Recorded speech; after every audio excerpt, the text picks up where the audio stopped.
Ganyan siya kasipag pag sinusumpong. Siya na naglilinis ng aming electric fan.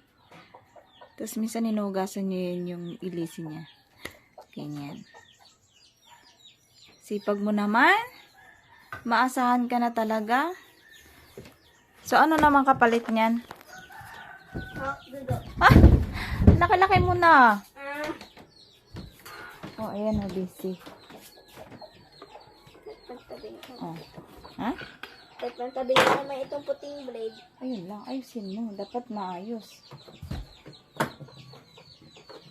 Siya yung naglilinis sa electric pa namin. Tapos minsan nagwawalis din yan. Siya nagwawalis. Cute-cute mo talaga. So, ayan. May pakinabang na talaga siya, guys. Hindi lang puro lamon, puro foods. Yan ang trabaho niya. Ayan.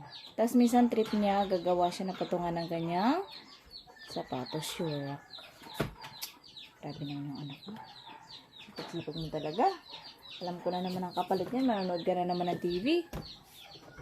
So, ayan o. Kasi Ako na ka ng kapalit nito. ano pala? Manood ng TV na maaga. Ganon?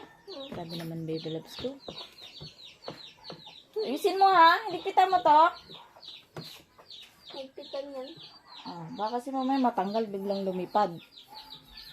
Ayan. May paganyan-ganyan pa siya.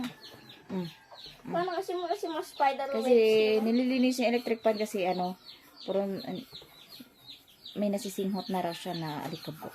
Nag-ano eh? Nag-aching-aching ka na? Medyo nasiga siya sa alikabok ng mga electric fan. Okay.